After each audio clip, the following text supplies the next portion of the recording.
Baik.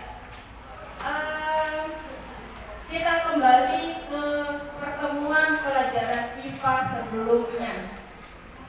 Sebelumnya kalian itu sudah membahas tentang apa sih? Tentang apa? Tentang sistem tata surya. Oke. Ibu mau tahu dulu nih sudah sampai mana sih pemahaman kalian tentang tata surya kita? Itu juga di kelas 6 SD pernah dibahas ya? Pernah? Oke, kalau gitu. Baik, kita mulai dari Gelat. Gelat. Di dalam apa yang kamu ketahui tentang sistem tata surya kita?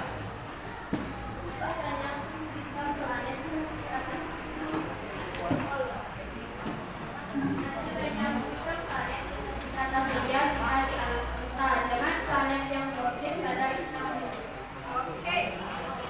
Katanya ada planet yang mengorbit apa? Mengorbit apa? Ada bintang induk. Apa bintang induk dari sistem tata surya kita? Siapa yang bisa? Apa bintang induknya? Apa sih bintangnya di sistem tata surya?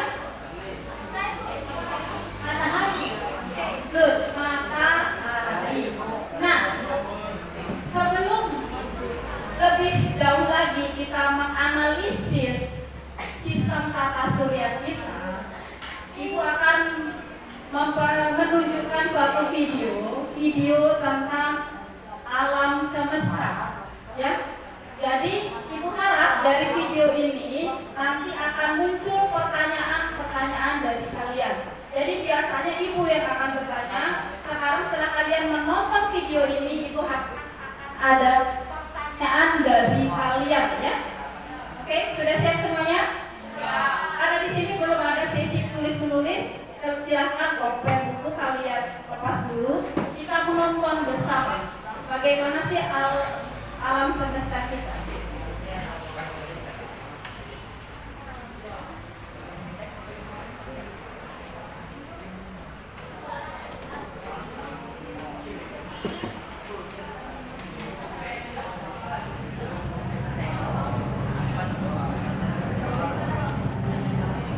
Lihatlah, itu adalah rumah bagi miliaran makhluk hidup yang sudah menaungi bola biru indah itu sejak miliaran tahun yang lalu.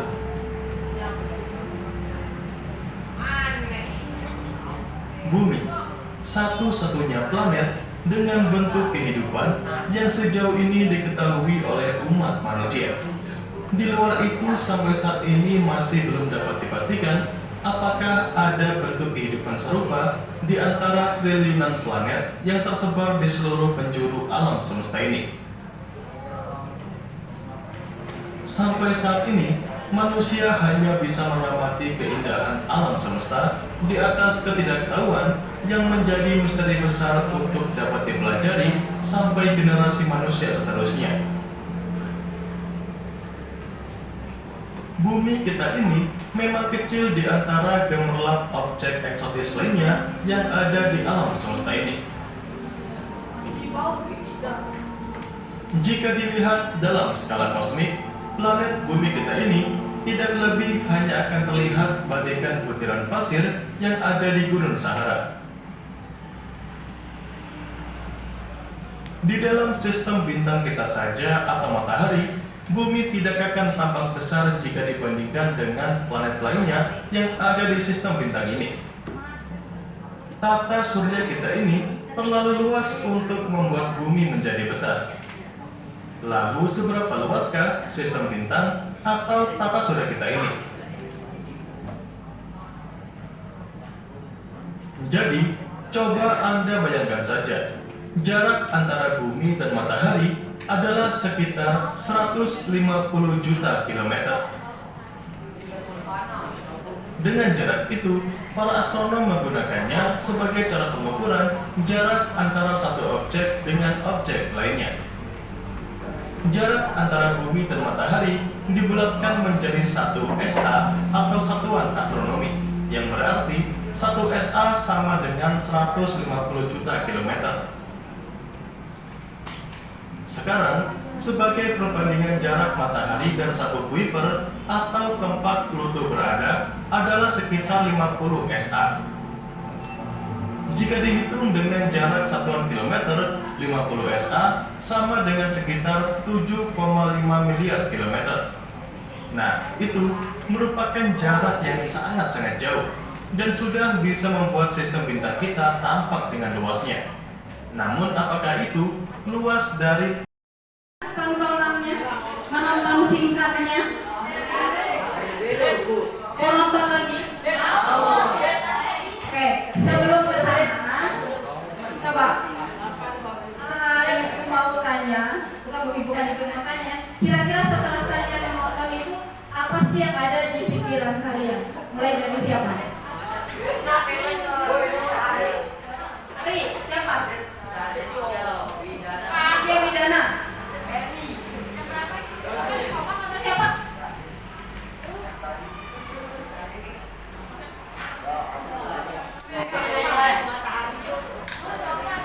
Bagaimana cara mengukur jarak?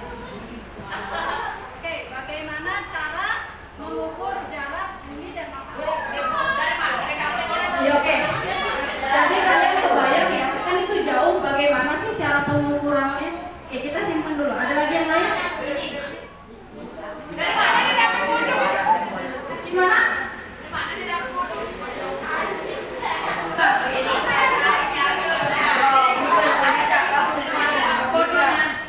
Yang muncul apa Bu?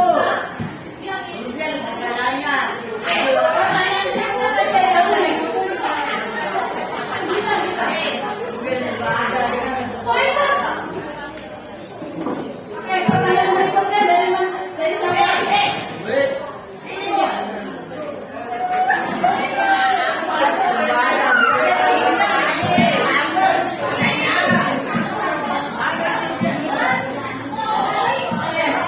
Kalian ini ibu suruh nanya aja kok susah sekali, atau mau ibu yang nanya?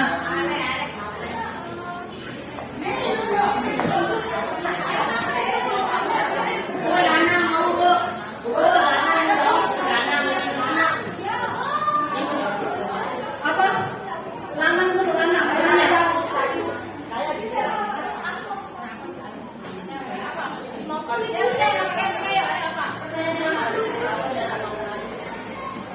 Oke, pertanyaan lanang, berapa jarak matahari ke Neptunus? Kita simpan dulu nih. Kita simpan dulu. Yang lain? Apa?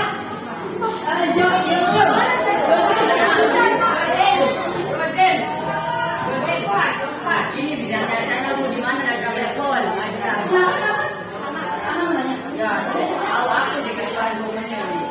Ini dong telepon bukan ada video cuma. Mana ada telepon? Di mana letak black hole? Berarti yang sama sudah tahu namanya black hole ya? Black hole apa black hole? Bintang itu bintang.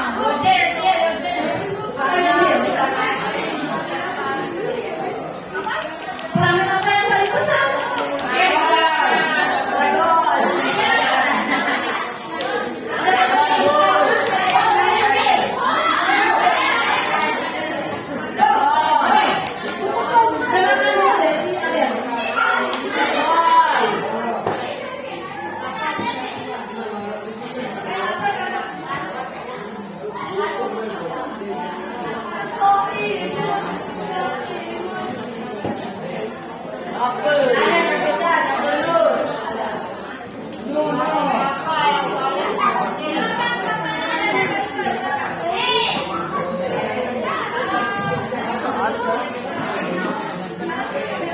Kenapa Antartika disebut ujung dunia pada mengelilingi bulan? Banyak yang bilang Antartika itu ujung dunia ya, kan? Bumi itu bulan. Kenapa? Oke, kita simpan dulu. Sip. Ada lagi? Kalau mau bertanya silakan angkat tangan. Jangan kamu melempar lagi pertanyaanku ke temanmu. Ini harus pertanyaan dari diri sendiri.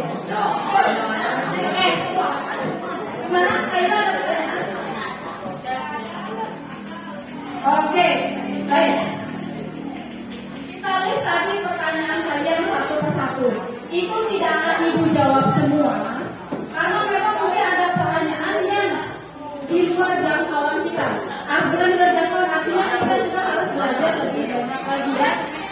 Kita mulai dari pertanyaannya si Korika tadi. Oh, ada istilah bahwa Antartika itu ujung dunia, padahal bumi itu bentuknya apa? Bulat. Kalau bulat ada ujungnya enggak? Enggak. Oke. Ada ujungnya enggak? Ada. Oke, itu hanya istilah saja ya. Sorry ya, istilah. Karena Antartika itu berada di kutubnya. Jadi bumi itu ada di kutubnya, kutub utara dan kutub selatan. Mungkin itu istilah orang saja mengatakan bahwa Antartika itu ada di ujung dunia, padahal bumi itu bulat. Ya. Baik, pertanyaan berikutnya tadi apa? Bagaimana cara sistem evolusi berputar di porosnya? Bagaimana cara sistem tata surya kita berputar di porosnya? Baik, kita jawab pertanyaan saya. Pada intinya bahwa semua benda langit itu Ari, Muhammad Arif Wardi, ada pertanyaan kamu? Kenapa ngobrol kalau gitu? Sudah, ya. Yang lain fokus. Yang perlu kalian ketahui bahwa apa coba? Oke, Ibu kembalikan pertanyaannya ke kalian. Kenapa kita itu bisa bergerak berputar mengelilingi matahari? Kenapa?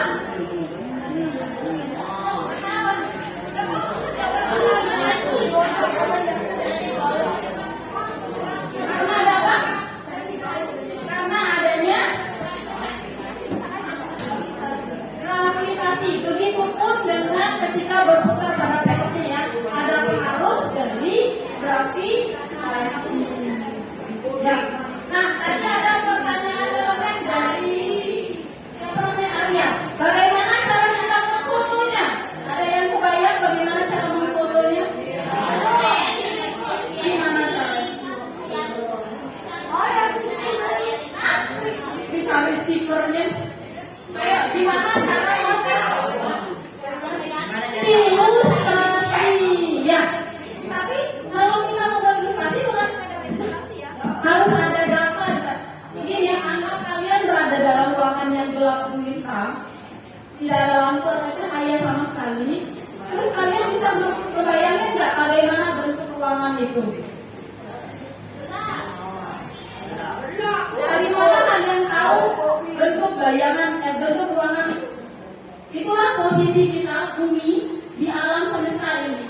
Nah, mungkin kita keluar alam semesta tadi, bayangin aja jauhnya itu ribuan tahun cahaya. Jadi apa yang kita gunakan? Roket. Tadi kalian sudah dengan menjelaskan bahwa kapal angkasa terjauh Voyager ya, jadi yang Voyager itu baru sampai 40 maksud ibu baru terbang 44 tahun, tapi baru nyampe orbit apa tadi dari video? Jupiter. 44 tahun tapi baru nyampe Jupiter. Bagaimana mau melangkahi alam semesta yang ribuan tahun saya? Nah, itu semua adalah suatu hipotesa ya, hipotesa dari data-data. Jadi para ilmuwan itu mengumpulkan data gelombang cahaya yang datang ke bumi, itu yang dipelajari, kemudian diilustrasikan. Nah, untuk lebih jelasnya kalian bisa sambil cari referensi yang lain, bisa cari di internet yang lainnya. Baik, itulah karena efek dari perkembangan teknologi. Coba kalian bayangin pada zaman dahulu, bagaimana sih cara ilmuwan dahulu kala nih? Mereka mempelajari benda langit itu. Menurut kalian, kalau bagaimana cara kita mempelajari benda langit?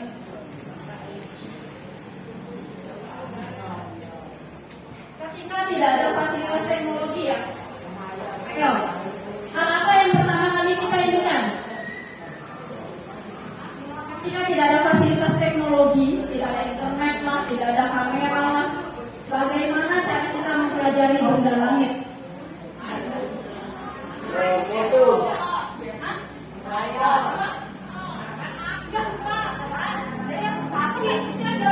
Itu yang menghayal, nggak apa-apa.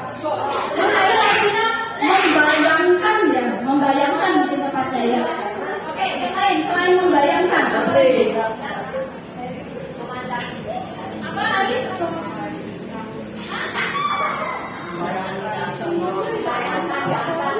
Membayangkan.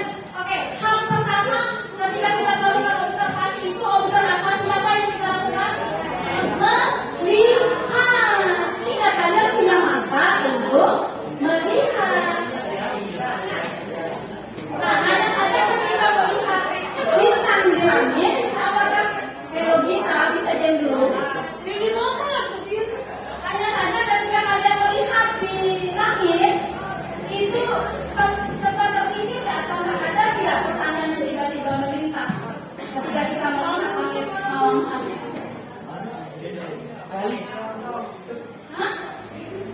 Pasti ada ya. Dari mana titik-titik cahaya itu muncul dan itu benda apakah yang ada di langit itu? Bisa tidak kita menjangkau? Ibu waktu masih kecil sering menghayal atau membayangkan hal-hal seperti itu. Maksudnya orang zaman dahulu yang sebelumnya dalam meneliti langit itu pasti yang pertama mereka lakukan adalah melihat, mengamati. Dari mata pandangannya itu dan menganalisis fenomena yang terjadi. Mereka melihat siang dan malam, kenapa ada siang, kenapa ada malam, kenapa matahari bergerak seolah-olah bergerak dari bumi. Yang pertanyaan-pertanyaan itu kemudian muncul saat itu. Nah, kemudian yang mendobrak ilmu yang mempelajari benda langit itu adalah ketika sudah munculnya teropong. Dengan mata sendiri bisa kita melihat dengan begitu dalam. Kita butuh alat bantu. Jadi hadirnya teropong itu atau teleskop itu sangat berperan dalam perkembangan ilmu astronomi, ilmu tentang bintang-bintang. Kalian mau memperlihatkan kalian video bagaimana sih sejarah penemuan teropong itu sehingga bisa mempengaruhi menambah wawasan kita terhadap benda langit.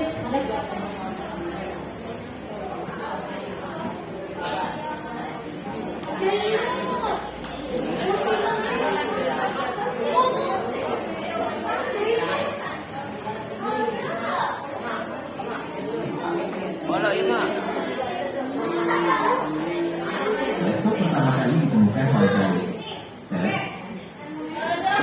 Jelas? Nah, sekarang kita belajar sejarah sih. Ibu mau menunjukkan kalian bagaimana perkembangan teleskop itu sebagai salah satu alat bantu manusia dalam mempelajari alam semesta. Probe pertama kali ditemukan oleh Galileo Galilei pada tahun 1609. Ia adalah seorang ilmuwan Italia yang menggunakan lensa khusus untuk membesar objek yang terlihat dari bumi, memungkinkannya untuk mengamati benda-benda langit seperti bulan, bintang, dan planet dengan lebih jelas. Temuannya membantu mengubah cara kita memahami alam semesta. Kembangan teleskop terus berlanjut. Pada abad ke-17, ilmuwan seperti Johannes Kepler dan Christian Huygens mengembangkan teleskop reflektor yang menggunakan cermin untuk mengumpulkan dan memfokuskan cahaya. Pada tahun 1672, Isaac Newton menciptakan teleskop reflektor pertama dengan desain yang lebih kompak dan efisien. Pada abad-abad berikutnya, banyak ilmuwan dan astronom terus mengembangkan teknologi teleskop. Pada abad ke-19, William Herschel membangun teleskop reflektor raksasa yang memungkinkan penemuan planet Uranus dan banyak objek langit lainnya. Pada awal abad ke-20, teleskop optik semakin ditingkatkan dengan penggunaan fotografi dan detektor cahaya modern. Kemudian, pada abad ke-20, terjadi revolusi dalam astronomi dengan pengembangan teleskop teleskop radio, inframerah, ultraviolet, dan sinar X, teleskop-teleskop luar angkasa seperti teleskop luar angkasa Hubble dan observatorium lainnya juga memberikan pandangan yang belum pernah terjadi sebelumnya tentang alam semesta. Pada era modern, pengembangan teknologi terus berlanjut dengan teleskop yang semakin canggih, seperti teleskop dengan kemampuan adaptif yang dapat mengoreksi distorsi atmosfer dan teleskop interferometri yang menggabungkan data dari beberapa teleskop untuk menciptakan citra yang lebih tajam. Demikian sejarah singkat dari teleskop yang bisa saya paparkan. Oke, gimana? Setelah kalian nonton video perkembangan teleskop itu jadi kebayang ya, citra atau gambar yang kalian itu adalah gambar yang ditangkap dari karena adanya teknologi teleskop. Jadi yang sekarang itu teleskop itu bukan hanya menggunakan lensa atau cermin, tapi sudah menggunakan bantuan gelombang radio, sinar ultraviolet, sinar X katanya, sehingga para ilmuwan itu bisa mengilustrasikan alam semesta itu lebih tajam lagi. Apa nama Bu? Sinar ultraviolet. Oke, apa nama sinar ultraviolet? Jadi gini, cahaya matahari yang kalian lihat cahaya matahari warnanya apa?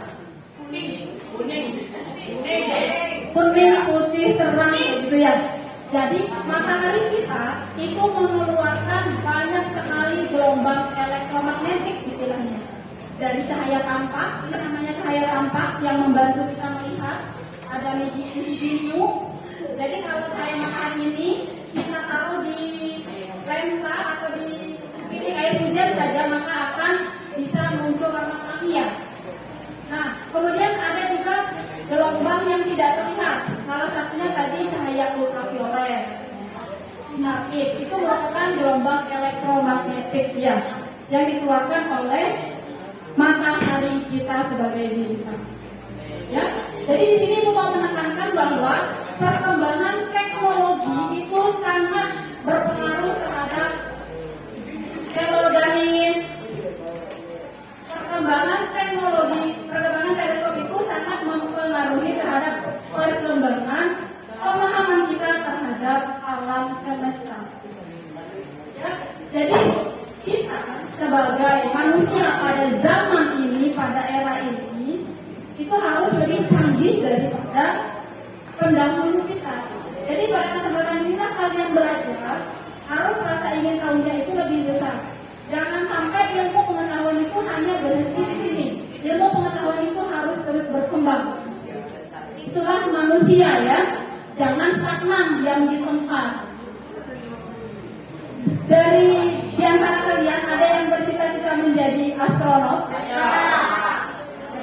Biasanya anak-anak kecil itu kalau melihat ini cita-cita apa? Kalau tidak jadi dokter, jawabannya astronot. Aku Bu, aku yang pemimpin aku yang mau jadi astronot. Tuh, si Danis mau jadi astronot karena nonton Upin Ipin.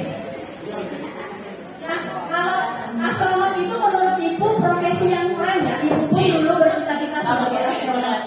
Kita bisa mempelajari benda langit, kita bisa mempelajari kehidupan. Alam semesta kita ini apa sih? Pernah tidak kalian terpikir? Ketika melihat langit, apa yang ada di langit itu ada kehidupan lain tidak di sana? Kalian percaya tidak adanya alien? Sudah tahu. Nah, jadi pertanyaan-pertanyaan itu sebenarnya muncul ya. Ada tidak sih planet lain di luar sana yang punya kehidupan seperti bumi? Benar nggak sih film-film fiction? Pernah nonton Avatar? Pernah nonton Avatar ya? Benar nggak sih menurut kalian bahwa ada kehidupan lain di luar bumi ini? Nah itulah PR kita ya, PR kita semua. Dan itu PR kalian. Bagaimana kalian harus belajar sejak sekarang agar bisa memecahkan misteri-misteri tersebut. Karena misteri tentang alam semesta itu adalah misteri paling besar yang sampai saat ini pun sebenarnya jawaban pastinya itu tidak ada. Para ilmuwan itu pun hanya berhipotesa, istilahnya yang hanya menduga-duga saja bahwa alam ini berkembang,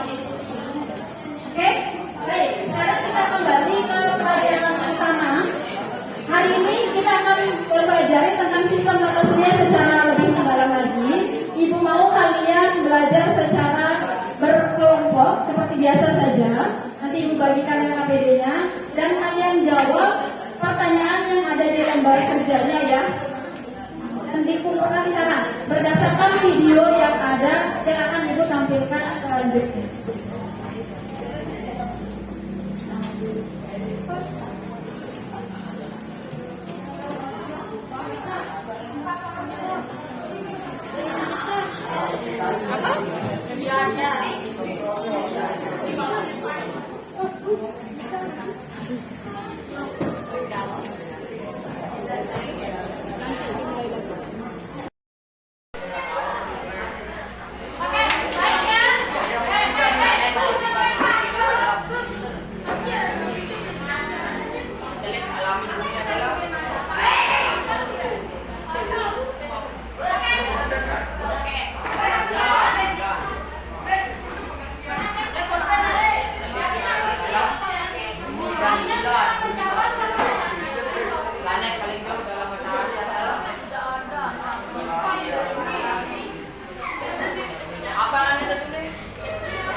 Apa saja ini kita melihat ini.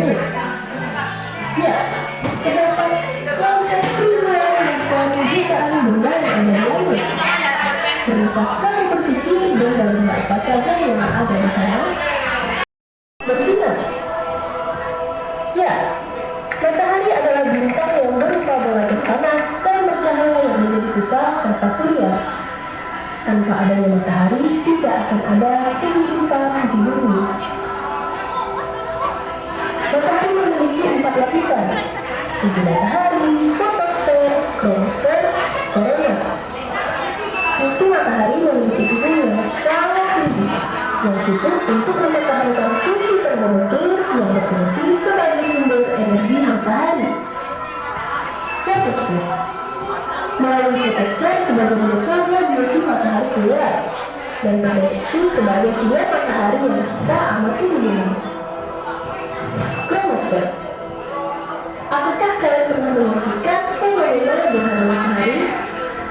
Kronosfer dapat kita lihat ketika gerhana matahari yang berbentuk seperti bola merah yang mengelilingi bulan. Korona. Korona merupakan lapisan terluar matahari yang dihasilkan dari ionisasi atom karena suhunya yang sangat tinggi.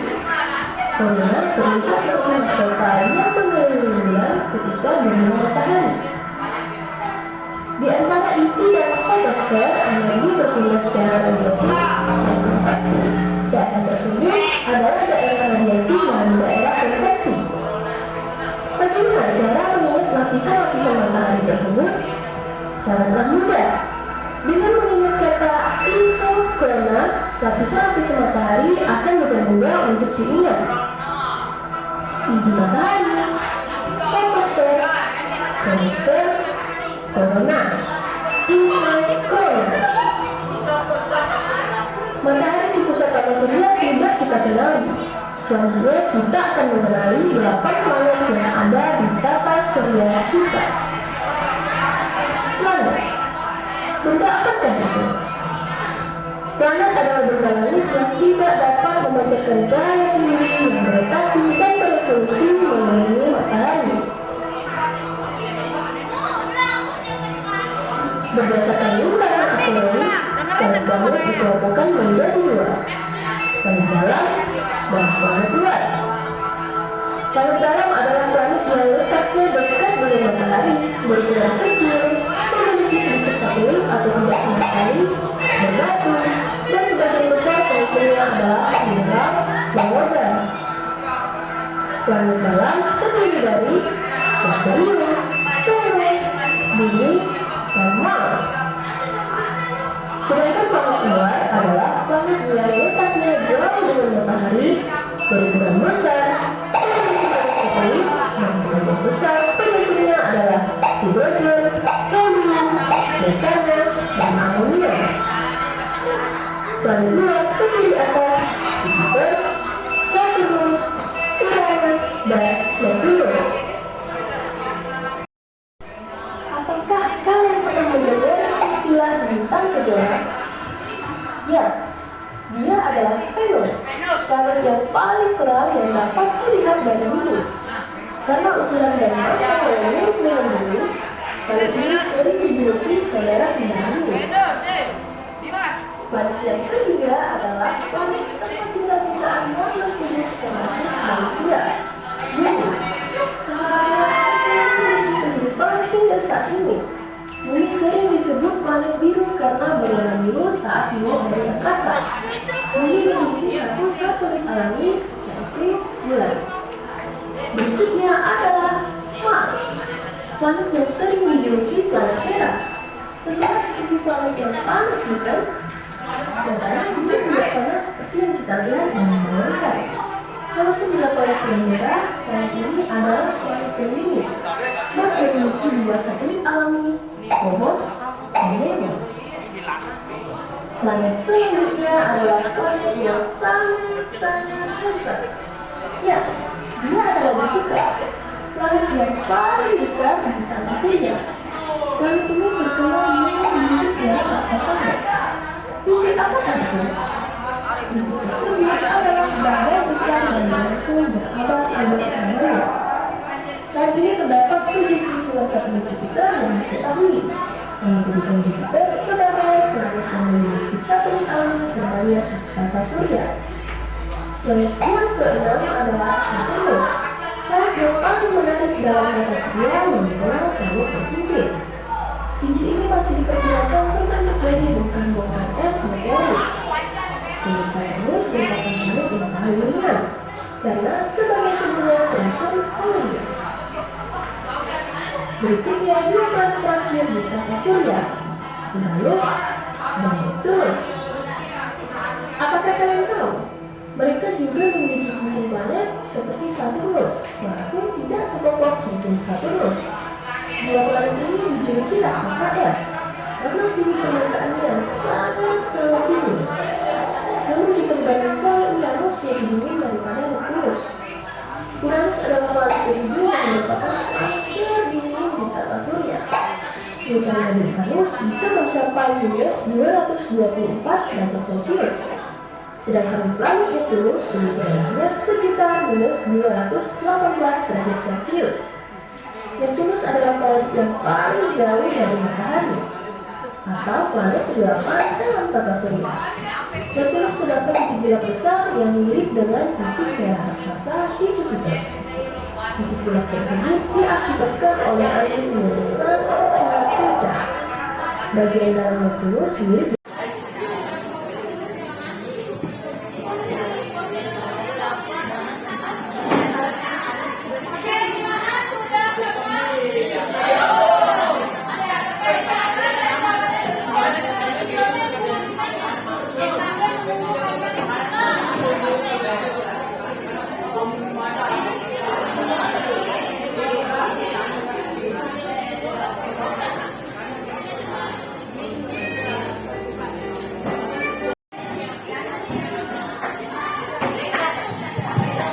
Oke, baik semua. Gimana? Sudah selesai lembar kerjanya? Kenapa belum?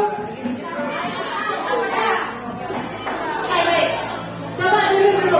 Jadi, depan apa ya? Depan. Yang lain kalau lepas pulpen apanya, perhatikan dulu. Ya, Bu. Lembar kerjanya kira-kira sudah jadi berapa persen?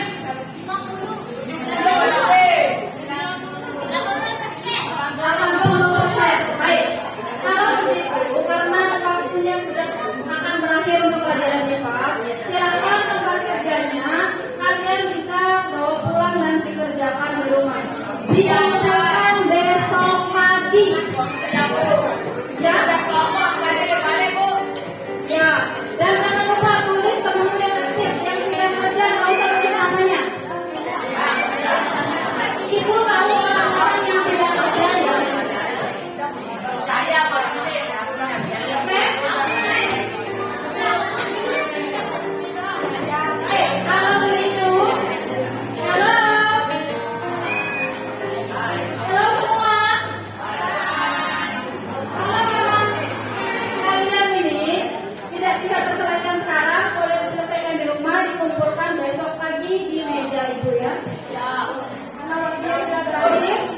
Ibu akhiri pembelajaran hari ini. Ada pertanyaan dulu? Ada pertanyaan enggak?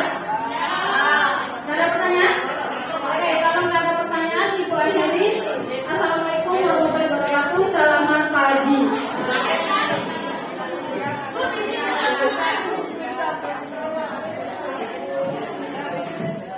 Pas.